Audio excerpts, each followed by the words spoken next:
예, 오늘 이 시간을 말을 듣고 우리 아이들이 같이 온다 그래서 어제 저녁부터 막 가슴이 뛰고 우리 아이들을 볼 마음에 너무너무 기대가 되고 감격이 됐는데 와서 보니까 전부 다 커가지고 정말 길에서 보면 모르겠어요. 그죠? 이렇게 하나님이 자라게 하셔서 제가 이제 창의문교회 은퇴한 지가 7년이 됐죠. 올해가 77인데 그러니까 7년 동안 여기 계신 집사님들은 아무 변화가 없는데 애들만 변화됐어요. 애들만 커지고 그래서 너무 감격스럽고 가슴이 뭉클하고 아이들을 보니까 너무 기쁩니다. 너무 마음이 아픈 거는 뭐 우리가 이미 아는 거지만 한 교회에서 같이 이렇게 잘 성장을 하고 되었더라면 얼마나 교회가 튼튼하고 아름다웠을까 이런 생각도 하면서 어떻든 여러분은 정말 제 마음에 늘 아픔의 대상입니다. 그래서 기도할 때마다 헵시바 식구들을 생각하고 늘 기도하고 그랬는데 여러분 어느 곳에서나 하나님의 은총 가운데 잘 주님을 섬기고 아이들이 아름답게 커야 되는데 그런 생각이 많이 듭니다. 그래서 우리 사실은 이제 집사님들만 만나는 게 아니기 때문에 사실은 아이들 생각을 하고 설교를 준비했어요. 그 내용이 오늘 본문에 자라가라는 이제 우리 말로는 맨 끝에가 자라가라 이렇게 돼 있지만은 원문에는 맨 앞쪽에 나오는 말입니다. 자라가라. 그래서 자라가야 되는 사람 이제 와서 보니까 나이는 커서 이렇게 정말 처녀가 되고 총각이 되고 또 군대도 가고 학교도 가고 뭐 이렇게 돼 있는데 문제 성경의 여기에 말씀은 그런 몸의 성장을 말하는 것이 아니고 영적인 성장을 얘기하는 단어입니다. 그래서 예수님이 어렸을 때 자라는 과정을 얘기하면서 그의 키가 자라고 또 지혜가 자라고 또 은혜가 성장했습니다. 그러니까 몸도 자랄 뿐만 아니라 마음도 성장하고 또 인격도 성장하고 더 나아가서 영적으로 성장했다. 이렇게 성경이 되어 있는데 우리가 이제 몸만 크고 몸은 큰데 도대체 이 영적인 성장이 안 되면 그건 심각한 문제입니다. 제가 다니는 경복고등학교 42회 동창들이 같이 신앙생활하는 사람들이 지금도 모여요. 생문안교회에서 한 달에 한 번씩 모여서 같이 이제 제가 설교를 하고 그렇게 이제 교제를 하는데 거기에 장로님 한 분이 계신데 그 손자가 손자인데 그 몸이 안 자라요. 어린 지금 나이가 20살이 넘었는데 몸이 안 자라는 거예요. 애들 수준을 그대로 있어요. 그러니 얼마나 마음이 아프겠어요. 장로님도 그 아버지는 이제 목사님인데 아들이지만 장로님의 아들인데 그럼에도 불구하고 이제 신앙적으로 잘 극복을 해서 그 자라는 그 아이에게 믿음으로 키워주면서 그런 가운데서도 아이를 키우면서 은혜를 받고 신앙으로 그 어려움을 극복해 나가는 그런 가정이 있어요. 장로님 볼 때마다 정말 안타깝지만은 어떻든 사실은 아이들이 제일 마음 아픈 거는 태어나는 건 굉장히 기쁜 일이고 감격스러운 일인데 안 자란다. 이거는 굉장히 고통스럽고 어려운 일이죠. 그래서 오늘도 우리 여기에 모여 있는 우리 아이들이 하나님의 교회에 정말 귀한 일꾼이 되고 하나님 앞에 귀하게 쓰여질 사람들로 자라가야 되는데 만약에 자라지 않는다 그러면 교회의 머리 되시는 주님께는 가장 마음 아픈 일일 거다. 그러면서 오늘 우리 예배에 참여한 우리 아이들 사실은 제게 유아 세례 받은 아이들이죠. 유아 세례도 받고 뭐 이렇게 아직 세례 받은 사람이 있나 모르겠네. 유아 세례 거의 받은 아이들 같은데 어떻든 그런 이 그냥 교회에서 왔다 갔다 하고 그냥 교회에 다닌 연수만 커지고 또 교회에 댕긴 이름만 가지고 있는 사람이 아니라 정말 내면의 속사람이 내면에 있는 하나님이 거듭난 이 속사람이 날마다 성장해서 하나님의 장성한 그리스도의 장성한 분량에 이르도록 자라가는 일이 중요하다. 그래서 오늘 본문에 베드로 사도가 이 베드로 전서 후서를 썼는데 전서를 쓰고 후서를 쓰면서 마지막 이 후서의 마지막 절 3장 18절을 쓰면서 마지막 중요한 한마디 권면을 한 것이, 그러니까 자기가 꼭 성도들에게 하고 싶은 한 가지 권면이 있다면 뭡니까? 그랬더니 자라가라, 이렇게 됐어요. 자, 여러분, 우리 신앙생활은 단번에 되어진 일이 있죠. 믿으면 단번에 되어지는 일이에요. 그게 뭐냐면 하나님이 우리를 택하신 우리를 부르신 우리들을 회개시키고 그 다음에 믿음 주시고 구속함을 주시고 우리를 의롭다 하시고 자녀 삼아 주셔요. 양자 되게 하신 거죠.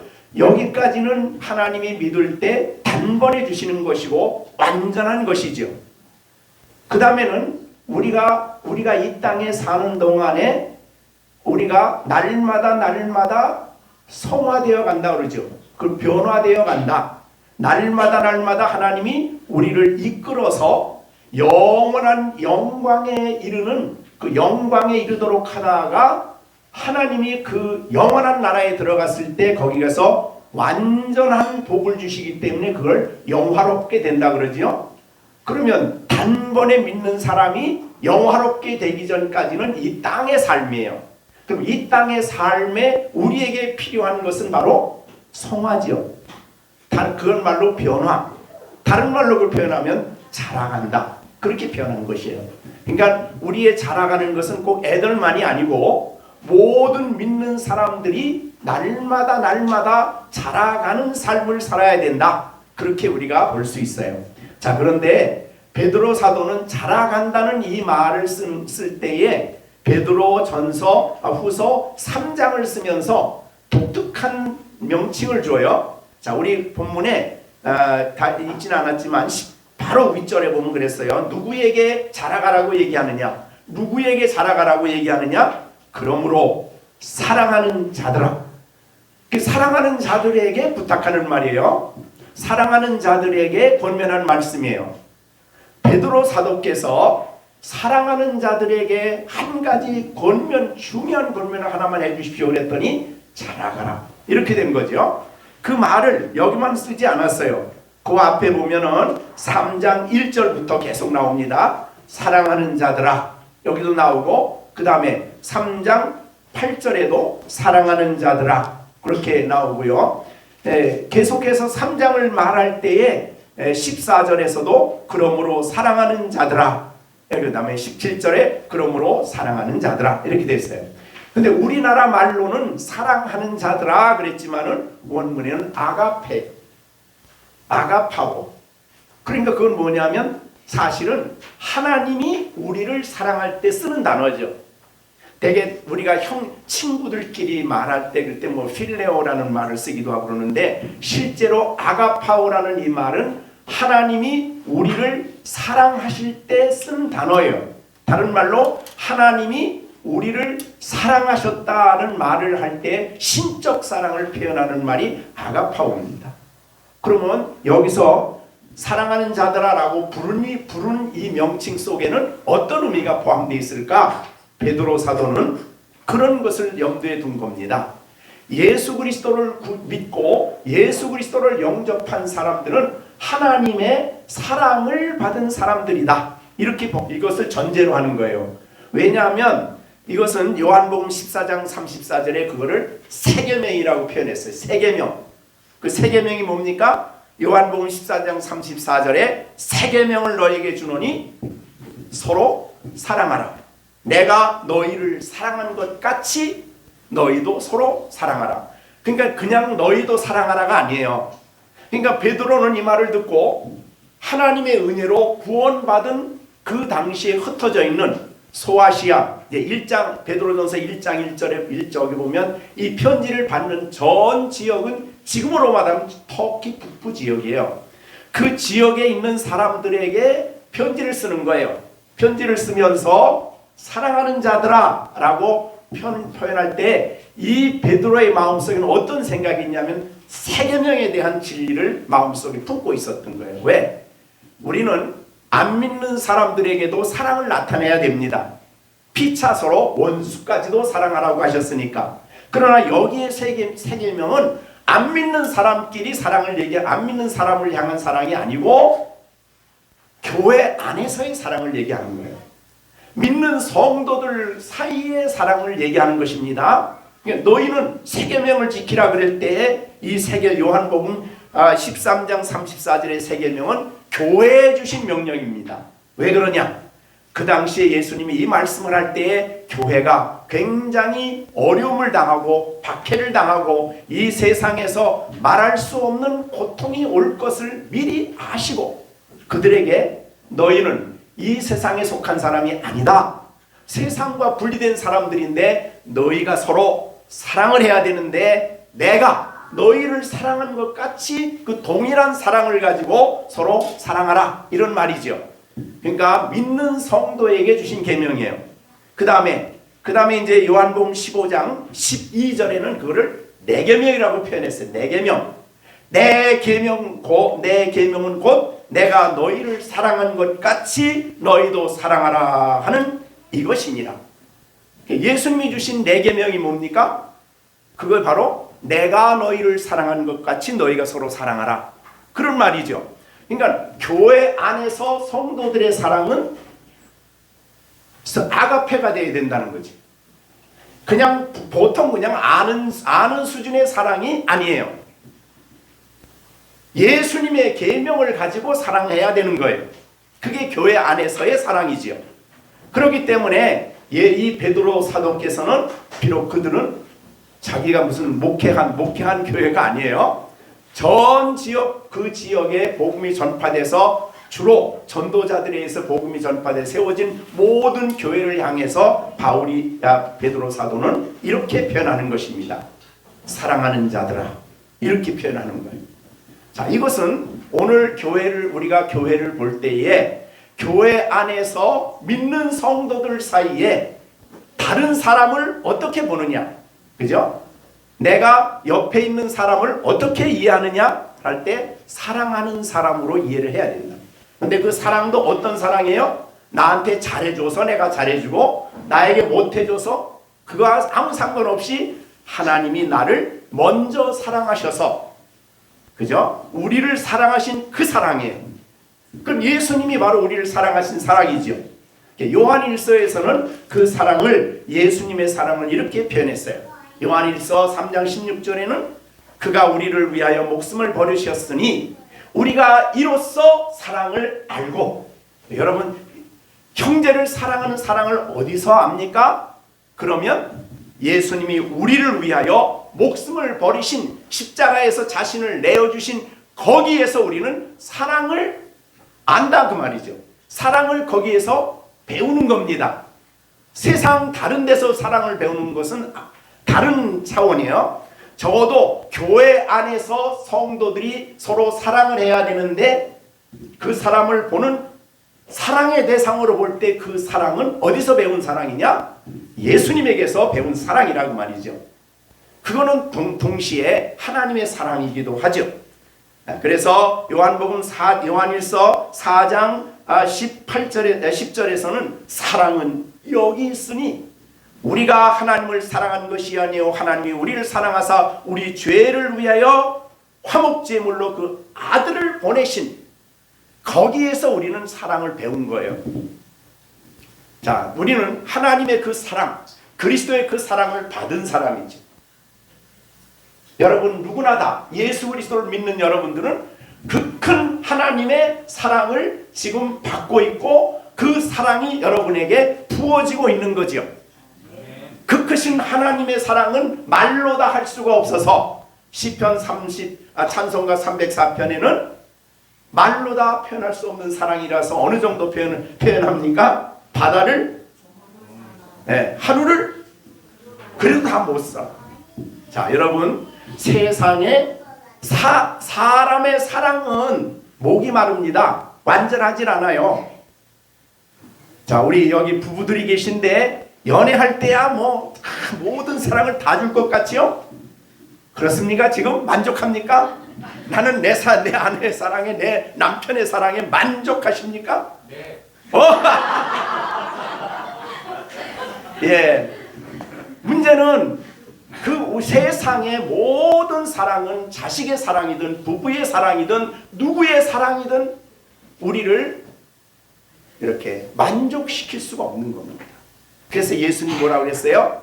예수님의 요한복음 4장에 보면 야, 그 물을 마시는 자, 여인에게 한 말이죠. 수가성 여인에게 이 물을 마시는 자는 다시 목마르려니와 내가 주는 물을 마시는 자는 영원히 목마르지 아니하며 내가 주는 물은 그 속에서 영생하도록 솟아나는 샘물이 된다. 예수님의 사랑은요, 영원토록 우리에게 지속되며 우리에게 그렇게 부족함이 없도록 솟아나는 샘이에요. 이 샘이 풍성한 것이 성도들이라 그 말이죠. 자, 그래서 여러분 오늘서부터 우리 남편 되시는 집사님들이 아내를 볼 때 야, 당신 정말 위대한 사랑을 받고 있는 사람이구나, 그렇게 봐야 됩니다. 그죠? 부부간에 서로 그 사람의 가치는 하나님이, 그리스도가 얼마나 사랑하느냐가 그 사람의 가치입니다. 그래서 주님이 그를 사랑하기 때문에 나도 사랑을 하게 되는 거죠. 자, 예수님이 사랑하는 사람을 내가 미워하면 뭐라고 그럴까요? 하나님이 야, 내가 사랑하는데 네가 왜 미워해? 이렇게 되겠죠. 자, 그래서 베드로의 입장에서 볼 때, 성도들을 볼 때에 사랑하는 자들로 부르고 있고 그 사랑을 받고 있는 사람으로 부르고 있고, 그래서 나도 동일하게 주님에게서 배운 그 사랑, 나를 사랑하시는 그 사랑을 가지고 형제들을 사랑한다 그 말이죠. 자, 여러분도 교회에서도요, 그 수준의 사랑입니다. 교회에서 안에서의 사랑은 그 수준의 사랑이에요. 그러니까 세상 어디에서도 볼 수 없는 그런 사랑을 하는 곳이 바로 교회입니다. 그죠? 그 사랑은 모든 허물을 덮습니다. 부족함을 넉넉히 내 것으로 채웁니다. 잘못했을 때 끝까지 주님이 우리를 인내하듯이 인내하십니다. 우리를 용납하시고 받아주십니다. 우리를 위해서 하나님이 하실 수 있는 모든 일을 다 하셨는데 독생자를 아낌없이 내어주신 그 큰 사랑으로 우리를 사랑하고 한 사람 한 사람이 그 사랑을 받고 있는 거예요. 대단하다고 말이죠. 그죠? 그래서 이 사랑을 이해하고 이 사랑을 깨닫고 이 사랑이 내게 부어지고 있다는 것을 안 사람은 다른 것이 좀 부족해도 불평불만이 없다 그 말이에요. 너무 큰 사랑이니까. 자, 그런데 그 사랑을 받고 있는 사람이 바로 내 옆에 있는 형제예요. 그리고 베드로는 그들을 생각할 때 너무너무 귀하게 생각을 했는데 위험 요소가 있어요. 그래서 이 글을 쓴 거예요. 도대체 그들이 겪게 될 위험이 뭐냐? 베드로 전서에서는 박해예요. 자, 초대교회는 예수 믿는다는 이유 때문에 박해를 당했어요. 그 다음에 또 하나, 오늘 본문 이제 요한 베드로후서 3장 16절 17절을 보겠습니다. 베드로후서 3장에 보면 그 모든 편지에도 이런 일에 관하여 말하였으되, 그러니까 이 앞에 있는 바울 사도가 편지 쓴 그 내용을 얘기하는 거예요. 그 중에 알기 어려운 것이 더러 있으니 무식한 자들이 굳세지 못한 자들이 다른 성경같이 그것도 억지로 풀다가 스스로 멸망에 이른다. 그러니까 성경을 억지로 푸는 사람들이 있어요. 근데 그 여기의 내용은 이제 재림과 관련해서 그 앞에 얘기한 내용입니다. 바울 사도가 그리스도의 재림에 대한 진리를 여러 곳에서 얘기를 했는데 그거를 억지로 풀어서 멸망에 이르는 잘못된 교훈을 가르쳤다 그 말이죠. 그 다음에 이제 17절입니다. 그러므로 사랑하는 자들아, 너희가 이것을 미리 알았은즉 무법한 자들의 미혹에 이끌려 너희가 굳센 데서 떨어질까 삼가라. 그것 때문이에요. 굳센 데서 떨어질까. 굳게 서서 신앙생활을 해야 되는데, 진리 위에 견고하게 서야 되는데, 거짓된 교사들의 잘못된 가르침을 받아들여서 그 성도가 가야 할 길에서 미혹을 받아서 다른 길로 가게 되는 거예요. 멸망길로 가는 거죠. 그래서 초대교회는 바로 이 박해와 거짓 교사들이 교회를 굉장히 혼란스럽게 했기 때문에, 너희가 이 사람들의 미혹에 빠지지 않는 방법이 있다.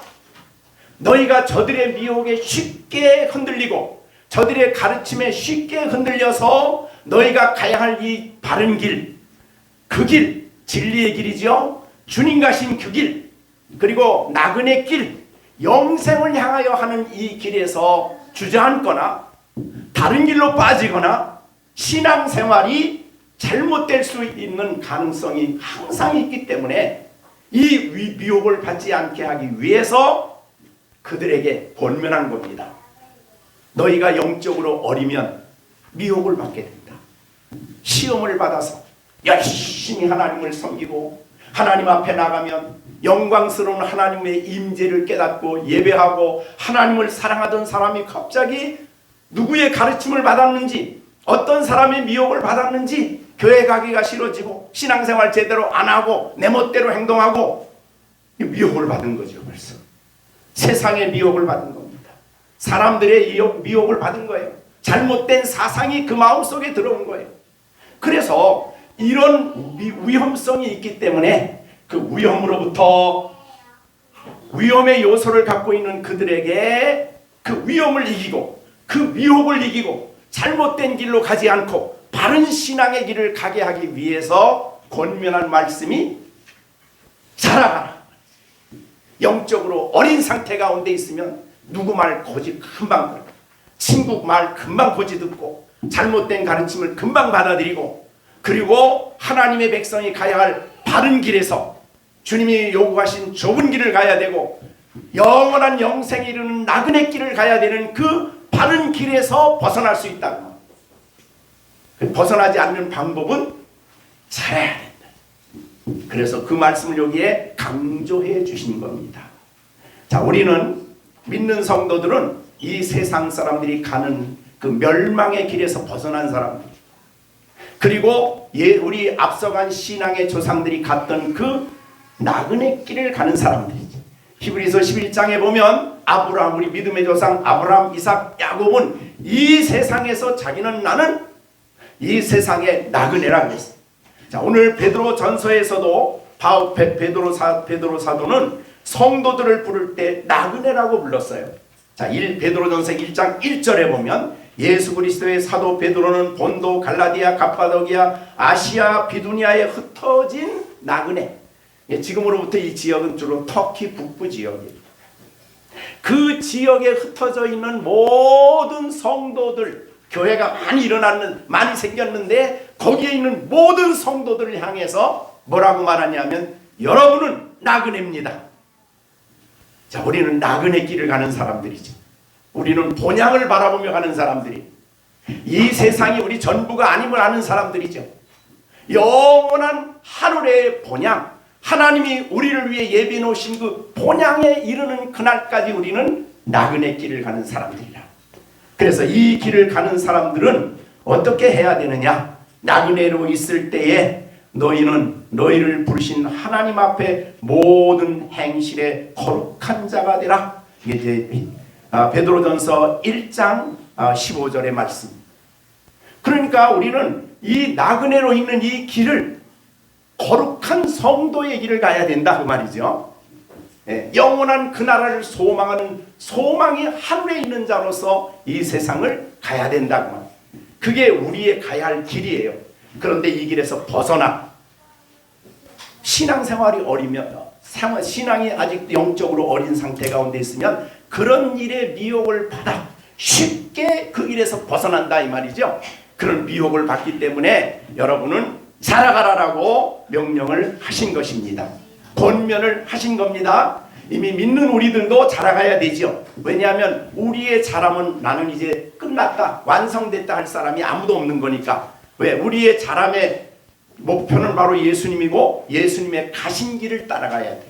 그래서 예수님께서 이 땅에 오셔서 우리에게 하신 말씀이 나를, 제자들을 부를 때마다 하신 말씀이죠. 뭐라고 했어요? 나를 따라오너라. 나를 따르라. 다른 생각하지 말고, 요한복음 21장에서도 베드로에게 너 옆 사람 두고 바라보지 말고 나를 바라보고 나를 따르라. 나를 따르라 라고 얘기를 하신 것. 주님 가신 길을 따라가는 것, 그게 바로 우리가 가야 할 나그네 길이요, 우리가 가야 할 바른 길이라고 말이죠. 세상은 그 길로 가는 것을 원치 않아요.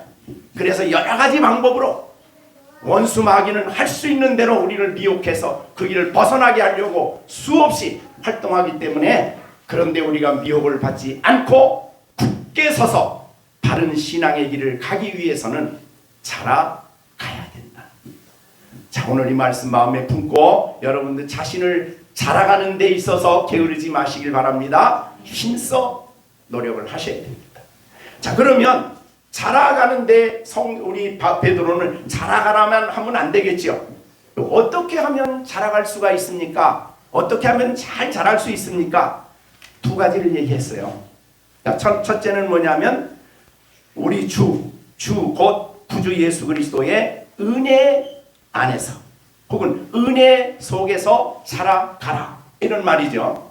그러니까 은혜 안에 살아야만, 은혜를 받으며 은혜에 충만한 가운데 살아야만 우리는 신앙으로 자라갈 수가 있습니다. 우리 아이들을 보고 싶어서 이 안경을 썼더니 성경이 또 안 보여. 자, 그러니까 여기 있는 모든 분들은 자라가기 위해서는 야, 오늘부터 내가 자라가야지 그래서 되는 게 아니라, 여러분이 자라가려면 어디에 뭘 해야 됩니까? 은혜 받는 일을 힘써야 되겠지. 그죠? 그래야 은혜 안에서 은혜를 받음으로써 은혜가 여러분 안에 역사함으로 여러분은 은혜 안에서 자라갈 수가 있는 것입니다. 하나님은 우리를 위해서 은혜를 예비하신 분이에요. 그래서 히브리서 4장 18절에 보면 은혜의 보좌, 하나님이 계신 보좌를 무슨 보좌라고 그랬어요? 은혜의 보좌. 때를 따라 돕는 은혜를 얻기 위하여 은혜의 보좌 앞에 담대히 나가라. 은혜의 보좌로부터 은혜가 흘러나와요. 그 은혜를 받아야 돼요. 그러니까 여러분이 예배드리러 하나님 앞에 나갈 때에 은혜의 보좌 앞에 나가는 겁니다. 하나님이 은혜 주시도록. 여러분이 경건의 시간을 갖기 위해서 무릎을 꿇을 때 은혜의 보좌 앞에 나가는 겁니다.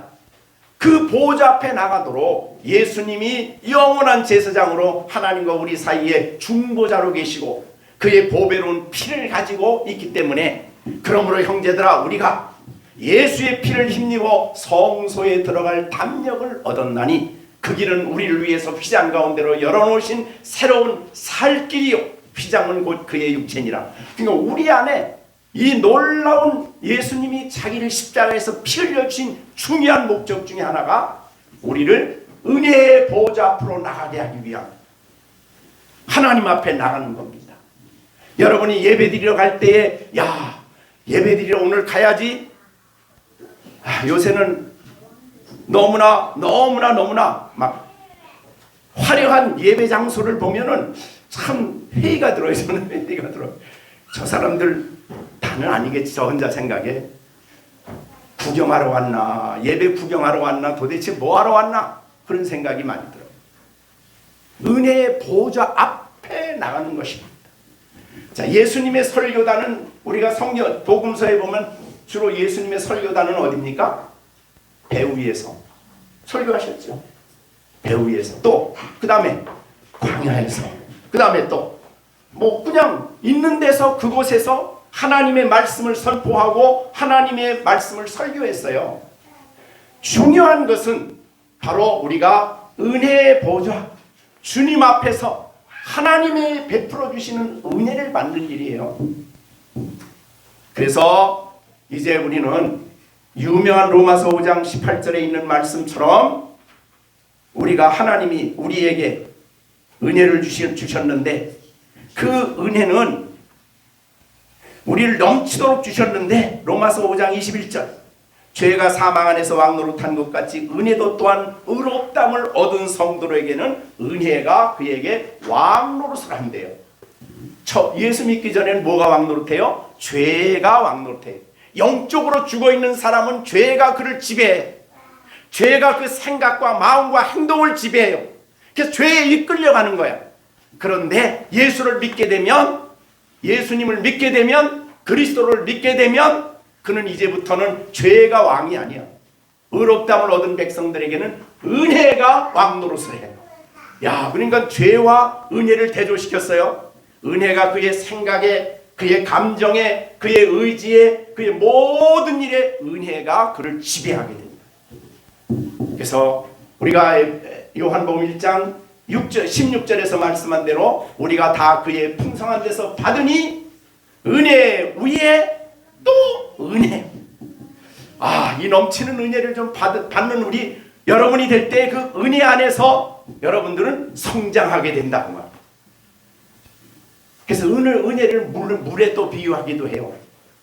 물을 마셔야 우리가 살아가듯이, 생수를 마셔야 되듯이 우리가 그 은혜를 풍성히 공급받아야 되는데, 하나님이 우리에게 은혜 주시는 방편이 세 가지라 그랬죠. 하나는 말씀, 그 다음에 두 번째 기도, 세 번째는 성례. 그러니까 이 세 가지가 함께 나타나는 것이 교회예요. 그래서 나는 교회 안 나가도 신앙생활 잘해, 그런 사람은 정말 이거는 문제가 있는 사람입니다. 은혜는 언제나 말씀과 기도와 성례인데 세 가지가 같이 나타날 수 있는 것이 교회예요. 그래서 우리 잘 아는 우리 세대들 요새는 집에서 또 텔레비를 통해서 뭐 이렇게 이렇게 하다 보니까 너무너무 희미해졌어요. 예배 드리러 나가는, 은혜의 보좌 앞에 나가는 그 준비와 기도와 그 자세가 너무 흐트러졌어요. 그래서 이거를 여러분들이 잊어버리면 안 됩니다. 생명같이 생각을 하셔야 돼요. 내가 거기서 은혜를 받아야 된다고 생각을 해야 됩니다. 그래서 이 텔레비를 통해서 보는 것이 그 코로나 때에 일시적으로 사용이 됐지만 그 계속 나가는 데는 문제가 있다고 생각을 해요.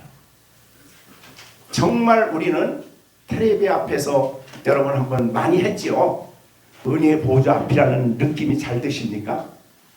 은혜 또 듣다가 물 마시러 또 가고, 듣다가 또 변소에 화장실에 또 가야 되고, 듣다가 또 뭐 하면 또 들어야 되고, 무슨 은혜의 보좌 앞에 나가서 두려운 마음으로 임재하신 하나님을 느끼며 그 하나님이 내게 말씀 주시는 그것을 받는 그런 진지함이, 그런 임재에 대한 감격이 점점 상실됐어요. 굉장히 이게 심각한 문제라고 저는 생각을 해요. 그래서 여러분들은 아무리 힘들어도 할 수 있는 대로 내가 예배를 드리는 장소에 가야 됩니다. 거기에 바로 이 말씀과 기도와 성례는 예수님의 십자가니까 성례가 함께 드러나고 보여져서 우리가 그걸 통해서 은혜를 받게 돼요. 또 은혜 받는 장소는 물론 경건의 시간입니다. 경건의 시간, 아침에 일찍 일어나셔서 예수님이 일찍 일어나셔서 한적한 곳에 가서 하나님과 교제했듯이 그렇게 하나님과 교제함으로써 은혜를 받게 돼요. 그러니까 우리가 믿음의 교제를 통해서도 은혜를 받고, 어떻든 간에 우리가 이거 구원의 은혜를 말하는 게 아닙니다. 일상생활 속에 늘 하나님이 우리에게 성령을 통해서 성경 말씀을 깨우치시고 우리의 기도를 통해서 우리와 만나주시고 은혜 주시는 그 은혜를 풍성히 받아서 그 은혜가 나를 지배해야 된다 이 말이죠. 죄가 왔다가도 다 물리치고, 시험이 왔다가도 물리치고, 이렇게 해서 여러분들이 영적으로 성장하셔야 된다. 또 하나 이제 아주 중요한 문제를, 이 말씀이 조금 어렵긴 한데 우리 잘하는 우리 아이들이 이 말씀을 잘 깨달아야 되겠어요. 자, 두 번째는 뭡니까? 어디에서 잘합니까? 예? 오늘 본문에서 아는 지식이 누구를 아는 거예요? 우리 주 예수 그리스도를 아는 지식. 그러니까 그분을 알면은 그분에 대한 지식을 갖게 되는데, 여기 아는 것이 과연 뭘까? 그 주석을 보니까 굉장히 심각하게 얘기를 했어요. 자, 이렇게 우리가 성경을 보면 이 성경 66권은 우리에게 누구를 계시하십니까? 하나님을 계시하시고, 하나님을 알리시기 위해서 이 땅에 오신 예수 그리스도를 우리에게 알리시고 계시해 주셔요. 그러면 성경을 보면 우리가 누구를 압니까? 하나님을 알고 그리스도를 알지요. 지식적으로 아는 겁니다. 또 배워서 읽어서 압니다. 여러분 잘 들으셔야 돼요. 자, 욥이 하나님에 대한 지식이 굉장히 많았어요. 욥이 하나님에 대해서 알고 열심히, 정말 욥처럼 그렇게 하나님이 인정할 만큼 거룩하게 죄 없이 산 사람이 드물어요. 그래서 하나님은 욥기 1장을 하면서 사탄 앞에서 막 자랑을 하죠. 이렇게 순전하고 의로운 사람은 없다. 그럴 만큼 그렇게 살았어요. 욥이 얼마나 거룩하게 성자라고 볼 수 있어요. 그런데 그가 이제 욥기를 쭉 나가서 맨 끝에 가서 욥이 하는 말이, 내가 귀로 듣기만 했는데 이제 내 눈으로 하나님을 직접 봤습니다. 그거에서 받은 하나님에 대한 인식은, 하나님에 대한 지식은 귀로 듣던 거와는 너무너무 풍성한 거예요. 귀로 듣던 게 잘못됐다는 말이 아니에요. 성경을 통해서, 하나님의 계시의 말씀을 통해서 하나님에 대한 지식을 우리가 배우고 아는데, 그래서 우리가 성경의 서열이 문답에 딱 들어가면 하나님 어떤 분입니까? 그러면 하나님은 어디에나 계시고 언제나 계시고 전능하시며, 그러나 그분이 선하시고 진실하시고 공의로우시고 거룩하시고 사랑이 많으시고, 뭐 이렇게 우리가 얼마든지 말할 수 있죠. 그런데 그 사랑의 하나님을 내가 직접 그 임재 속에서 그 사랑이 내게 부어지고 있음을 경험할 때, 내가 그거를 알 때, 그거하고 달라. 그 사랑이 내게 와져서 내가 그 사랑 앞에 무릎을 꿇을 때, 너무너무 내가 아는 하나님에 대한 그 사랑에 대한 그 역사가 내 안에 풍성하지. 이걸 하나님을 아는 거라. 성경을 통해 아는 것, 그거 무시한 거 아닙니다. 그것도 중요합니다. 그런데 또 중요한 것은 하나님의 임재를 통해서. 근데 그 임재는 어느 것으로 임재하느냐? 우리 안에 은혜로운 역사를 하시는 것을 통해서 하나님의 임재를 내가 체험한다는 거예요. 자, 예배를 드렸어요. 예배를 멋있게 드렸어요. 드리고 예배 드리고 나옵니다. 여러분, 나가면서 지금 남아있는 오늘 예배 속에 예배를 드리고 나가는 나에게 어떤 마음이 있으십니까? 하나님을 만난 그 감격이 내게 넘칩니까? 하나님의 임재를 체험한 그 뜨거운 감동이 내 안에 불이 붙어 있습니까? 그거를 얘기합니다. 그래서 그렇게 하나님을 만난 사람의 특징은 변화가 일어납니다. 변화가 일어나요. 이 모세가 40년 동안 애굽의 모든 학문을 다 섭렵했어요. 하나님이 너 그거 가지고 안 된다. 그리고 어디로 보냈죠? 미디안으로 보냈어요. 그 40년 동안 애굽에 있었던 모든 잘못된 생각들과 그 모든 것을 지워버리는데 몇 년이 걸렸어요? 미디안 40년이 걸렸어요. 80살이 되었을 때 하나님이 불꽃 가운데 떨기나무 속에서 나타나셨죠. 거기 가서 하나님을 만나게 됩니다. 과거 그가 하나님을 몰랐던 사람이 아니에요. 하나님과 교제하고 기도하고 다 했던 사람이에요. 그런데 그 떨기나무에 임재하신 하나님의 임재를 경험했을 때, 그래서 그 앞에 신을 벗고 하나님이 나는 아브라함의 하나님이요 이삭의 하나님이요 야곱의 하나님이라 라고 말할 때에 아브라함이 그 앞에 엎드렸어. 그가 하나님이 아브라함, 이삭, 야곱의 하나님 몰랐던 거 아니에요.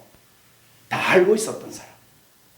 40년 동안 광야에서 그가 기도했던 사람이고 하나님을 바라보면서 여러 가지 생각을 하고 지금까지 내가 뭐 별 생각을 다 했을 거예요. 하나님에 대해서. 그런데 하나님의 임재 앞에 딱 섰을 때 그는 그 앞에서 엎드러집니다. 하나님과 하나님을 만난 거죠. 그 임재를 체험했다. 물론 우리가 바울과 그 모세 같은 그런 환경을 못 본다고 할지라도 여러분 예수님이 마태복음 28장 20절에 무슨 말씀했지요? 내가 볼지어다 내가 세상 끝날까지 너희와 항상. 자 그러면 집사님 어디 가나 주님이 내 곁에 계시죠. 함께 계시죠. 임마누엘로 함께 계시죠. 그죠? 그 함께 계심을 내가 느끼는 겁니다. 내가 그것을 실제로 영적으로 체험을 하고 느끼는 거예요. 그래서 성경을 볼 때도 혹은 기도할 때도 예배 드릴 때도 우리의 최고의 관심 중에 하나가 임재하신 하나님 앞에서 내가 있다 지금. 근데 내가 여기 오시옵소서가 아닙니다. 그런 하나님을 찾고 성경의 시편에 있는 것처럼 그런 하나님을 사모하되 사슴이 신의 물을 찾기에 갈급한 같이 내 영혼이 주를 찾기에 갈급한 심령이 되는 거예요. 그런 사모함이 있게 될 때 하나님은 자신의 임재를 우리에게 느끼게 해주는 거죠. 깨닫게 해주는 거예요. 다른 말로 체험시켜 주신다. 말씀을 체험시켜 주신다고 말합니다. 그래서 하나님을 알아가는 겁니다. 바울 사도가 교회를 그렇게 박해했어요. 예수님을 박해했어요. 그런데 그 바울 사도가 누가 바울을 그렇게 변화시킬 수가 있을까요? 바울을 그렇게 당장 다메섹으로 들어가서 그 다음날서부터 눈이 떠지고 난다부터 일어나가지고 이 예수가 바로 우리의 메시아요 이 말을 할 수 있을 정도로 바울을 누가 변화시킵니까? 어떤 것이 변화시킵니까? 학문입니까? 경험 무엇이 그를 그렇게 변화시켰습니까? 다메섹 도상에서 주님을 만난 거죠. 그죠? 주님을 만났어요.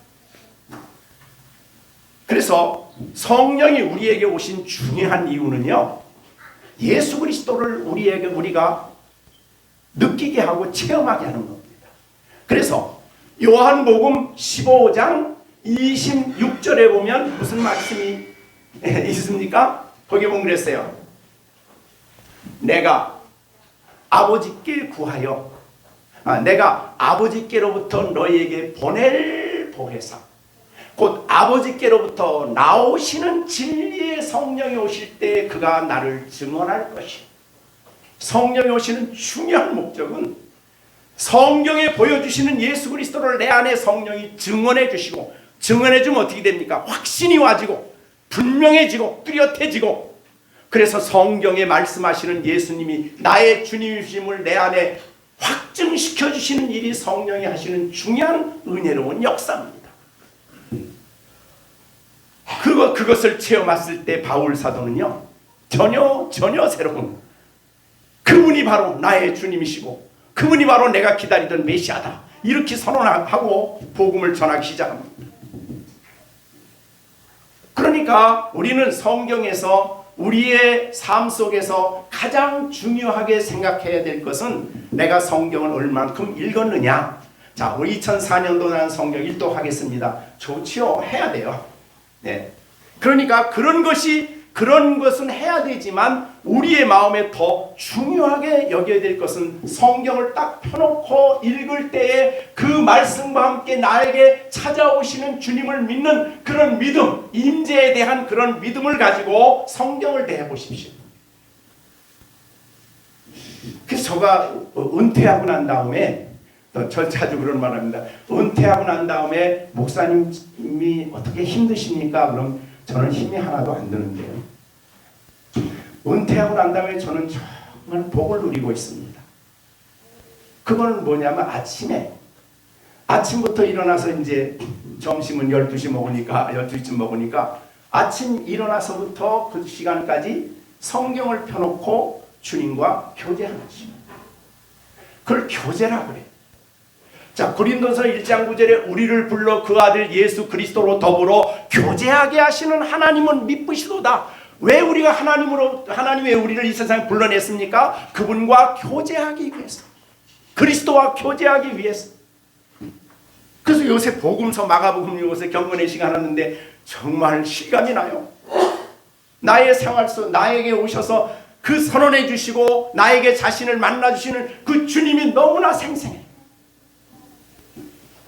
그래서 우리 여기에 자라는 우리 아이들이 너 이렇게 살아야 돼. 물론 배워야 되죠. 그러나 윤리 도덕을 배워가지고 그 사람이 변화가 될까요? 근본적인 변화는 주님을 만나는 데 있습니다. 주님과 교제를 하셔야 돼요. 우리 아이들이 주님과 교제를 하면 생각이 달라지고 마치 욥처럼 말이죠. 내가 귀로만 들었던 신앙, 우리 엄마 아빠를 통해서만 들었던 신앙인데 이제는 내가 영적인 눈이 열려서 내 눈이 열려서 직접 보게 되었다. 에베소서 1장에서도 그런 기도하지요. 우리 주 예수 그리스도의 하나님 영광의 아버지께서 마음의 눈을 우리 아이들의 마음의 눈을 열어주셔서 하나님이 그의 지혜와 신령한 그의 영을 부어주셔서 우리로 하여금 마음의 눈을 열어주셔서 내 눈으로 주님을 보게 합니다. 그럴 때 우리는 예수님을 아는 만큼 성장해 간다. 좀 어려울 수 있어요. 근데 이거는 누가 해줄 수 있는 게 아니에요. 여러분들이 정말 시간을 내서 제 경험으로 볼 때는 바쁘면 잘 안 돼요. 바쁘면 그거 하나님을 만나는 시간 할 때는 바쁜 거 다 내려놔야 돼. 어떻든 간에 생활일이기 때문에 아침에 이것저것 해야 되겠지만은 그러면 더 일찍 일어나셔서 하나님과 함께 교제하는 이 시간이 정말 주님과 교제가 일어나도록, 그래야 주님을 알아갑니다. 그분이 나를 사랑하는 줄을 알아갑니다. 그분이 얼마나 위대한 계획을 나에게 세워줬는지 알아갑니다. 그분이 내게 나를 통해 행하실 일과 나를 위해서 예비하신 영원한 소망이 얼마나 풍성한가를 내가 알아갑니다. 그걸 알려주시니까. 자, 이것을 알아가는, 그랬을 때에 성도들의 삶에 모든 평강과 기쁨이 거기서 나오는 것입니다. 우리가 우리 여러분 잘 암송하는 말씀이기도 하죠. 베드로전서 1장 9절에 보면 그런 말씀이 있죠. 예수를 너희가 보지 못하나 사랑하는도다. 이제도 보지 못하나 믿고 말할 수 없는 영광스러운 즐거움으로 기뻐한다. 우리 즐거움이 어디에 있어요? 이거 자꾸 그런 얘기해서 죄송한데, 지난주에 우리 목사님들 이제 신년 하래라 그래서 이제 와서 갔더니 노회장님이 딱 서셔서 하시는 말씀이, 여러분 신앙인들은 모이면 즐거워야 됩니다. 예배 속에서 예배에도 즐거워야 됩니다. 즐거워야 됩니다. 즐거워야 됩니다. 근데 뭘 가지고 가만히 뭐 도대체 즐겁다는 거냐 그랬더니 만담이야, 만담. 세상 사람들이 말하는 그 얘기 하고 그것 때문에 막 웃고 즐겁다고 그러고, 그게 성경의 즐거움이 아닌데. 자, 성경의 즐거움은 아까 베드로전서 1장 9절에 있는 것처럼 예수 그리스도로 인하여 그 그리스도를 우리가 보게 될 때에 말할 수 없는 영광스러운 즐거움을 믿음으로, 우리의 영의 눈을 열어 믿음으로 그분을 볼 때에 말로 할 수 없는 세속적인 즐거움이 아니고 영광스러운 즐거움과 기쁨이 우리 안에 넘치게 되는 거예요. 그럼 다른 데 목마르지 않아. 그래서 내가 주는 물을 마시는 자는 영원토록 목이 안 마르대. 다른 거 먹으면 또 목말라. 가서 밤새도록 춤춰봐도 또 다음날 가야 돼. 다 이 세상 뭐든지 목마르는 거예요. 그러나 예수님을 만난 성도는 그렇지 않아요. 그분 안에서 만족하고 그분 안에서 평안이 있고, 이 놀라운 은총을 우리 아이들이 점점 경험해가고 이것을 체험해갈 때에, 여러분 집사님들도 이거를 체험해갈 때에 영적으로 그리스도의 장성한 분량에 이르도록 점점 자라간다. 그리스도의 형상에 이르도록 자라간다고 말이에요. 오늘 그렇기 때문에 여러분 이 은혜 받는 일과 하나님을 아는 이 일에 우리가 온 힘을 다해서 2024년도에는 여러분이 영적으로 많이 성숙되기를 바랍니다. 그래서 이제 올 한 해 지나고 또 언젠가 만나겠죠? 만났을 때는 여러분의 얼굴에 그냥 세상이 알지 못하는 기쁨을 가진 또 돈도 많이 갖고 적게 갖고, 그거는 뭐 이 세상 살아가는데 그럴 수도 있고 저럴 수도 있어요. 그게 아니라 이 놀라운 신앙 안에 가지고 있는 이 놀라운 영적 성장이 여러분 안에 넘치고, 이런 성장을 가진 성도로서 우리 자녀들에게 나의 모습을 보이고 또 나의 삶을 보이고, 그럴 때 아이들이 부모를 통해서 하나님이 이렇게 살아계시구나, 주님이 이렇게 역사하시는구나, 그거를 우리가 보게 된다. 네, 말씀을 정리해 보겠습니다. 우리 하나님의 크신 사랑을 받은 여러분, 우리가 인간이 하나님께 범죄하고 에덴 동산에서 쫓겨났어요. 그리고 난 다음에 불행해진 거죠. 하나님을 등짐으로 불행해진 거예요. 하나님을 등지고 아벨이 죽고, 아벨의 형 누구죠? 가인에게 회개시키려고 하나님이 찾아오니까 가인이 뭐라 그래? 내가 뭐 동생을 지키는 자입니까? 그러면서 결국은 하나님을 떠나서 저 먼데 가서 거했는데 그곳을 놋 땅이라 그랬어요. 놋 땅. 놋이 뭐냐면 방황이라는 뜻이에요. 하나님 없는 인생의 방황. 이 세상에 뭘 가져도 방황이에요. 안식이 없습니다. 그 안에 참된 평화가 없는 것은 하나님을 멀리했기 때문이에요.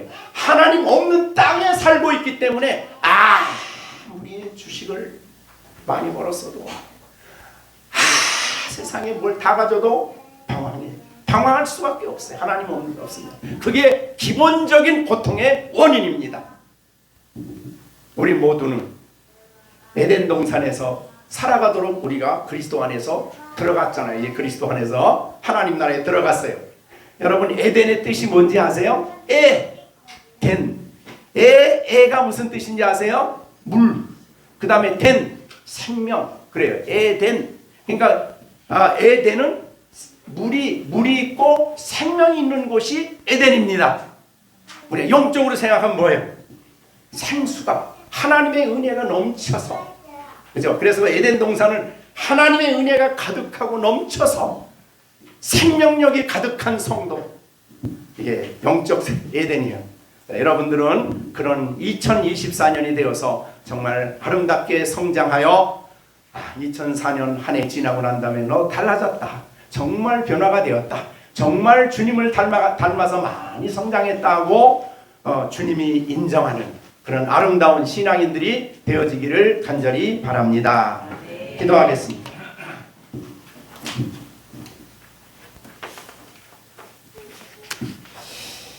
우리 오늘 주신 말씀 생각하시면서 합심해서 잠시만 기도하겠습니다. 하나님, 2024년도 자라가라는 말씀을 주셨는데 과연 하나님의 은혜와 하나님을 아는 지식에서 마땅히 자라가야 할 하나님의 만극하신 사랑을 받고 독생자를 주시기까지 사랑한 그 사랑을 받은 내가, 그 사랑 안에 사는 하나님의 백성된 내가 날마다 그리스도의 장성한 분량에 이르도록 자라가게 해달라고, 그리고 우리 가정에 자라는 아이들이 이 놀라운 하나님의 은혜 안에서 예수 그리스도를 알아가는 데서 점점점 성장하여 하나님이 그리스도의 장성한 분량에 이르도록 자라감으로 말미암아 세상의 미혹에 넘어지지 않고 세상의 유혹에 넘어지지 않고 견고하게 서서 믿음 생활할 수 있게 해달라고 잠시 합심해서 우리 다같이 기도하겠습니다.